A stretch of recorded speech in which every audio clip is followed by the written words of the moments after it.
அஸ்ஸலாமு அலைக்கும் வரஹ்மத்துல்லாஹி வபரகாத்துஹு. அன்புள்ள சகோதர சகோதரிகளே, சொந்தங்களே, இன்றைய செய்தி என்னவென்றால், பாவம் செய்வதை அல்லாஹ் விரும்புகிறான்.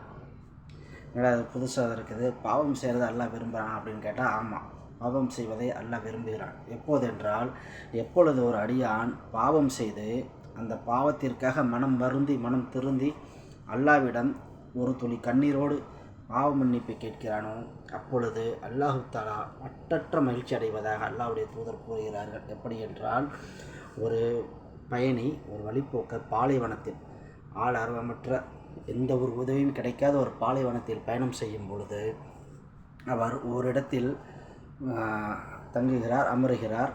அப்பொழுது உறங்கி விடுகிறார். உறங்கி கண் விழித்து பார்க்கும்போது அவருடைய பயணித்த வாகனம், உண்ண இருந்த உணவு, குடிநீர் அனைத்தும் காணாமல் போயிடுது. இப்போ வாகனம் அந்த உணவு, குடிநீர் எல்லாத்தையும் கொண்டு போயிடுது. ஒட்டகம் எடுத்துகிட்டு போயிடுது. ரொம்ப கவலையோடு, அதாவது இனிமேட்டு என்னுடைய வாழ்க்கை முடிஞ்சு போச்சு. ஏன்னா பாலைவனம், சுற்றி பாலைவனம், எங்கிட்டையுமே போக முடியாது, நடக்கலாம் முடியவே முடியாது. உணவு இல்லை, தண்ணி இல்லை. அப்படி இருக்கக்கூடிய பட்சத்தில் இந்த அளவுக்கு மன உளைச்சல் இருப்பாரோ அவர் சிறிது மறுபடியும் உறங்குகிறார். அப்படி உறங்கும் பொழுது அவருக்கு அந்த காணாமல் போன வாகனமும் சரி, உணவும் சரி, குடிநீரும் சரி, எல்லாம் அப்படி திரும்ப கிடைக்கிது.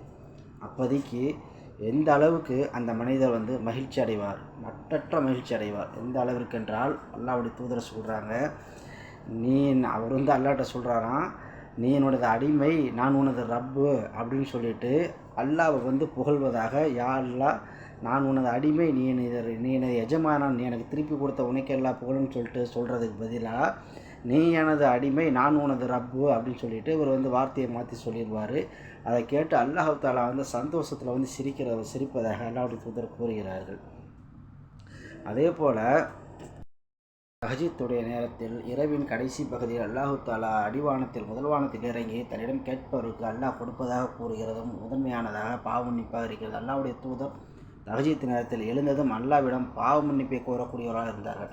நம்ம செய்தியில் பார்க்குறோம், ஹதீஸில் பார்க்குறோம்.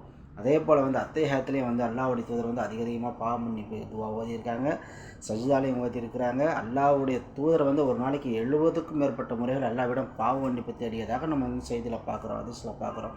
அல்லாஹ்வுடைய தூதரே அல்லாஹ்வுடைய தூதர், அப்பழுக்கற்ற அல்லாஹ்வுடைய தூதரே ஒரு நாளைக்கு 70 முறைக்கு மேலே அல்லாஹ்விடம் பாவ மன்னிப்பு கேட்கும் பொழுது, அல்லாஹ்விடம் பாவ மன்னிப்பு கோரும் பொழுது, நம்மளாம் கண்டிப்பாக அனுதினமும் அல்லாஹ்விடம் பாவ மன்னிப்பு கோரியவர்களாகவே நம்முடைய நாவு நனைந்திருக்க வேண்டும் என்பதை இந்த செய்தி உணர்த்துகிறது. ஆகவே இன்ஷா அல்லாஹ் வரக்கூடிய ரமலானை பயனுள்ளதாக ஆக்குவோமாக, அதிகமான பாவ மன்னிப்பு கோருவோமாக, அல்லாஹ்விடம் பாவமிச்சி பெற்று சுவனத்தை சேர்வோமாக. அஸ்ஸலாமு அலைக்கும் வரஹ்மத்துல்லாஹி வபரகாத்துஹு.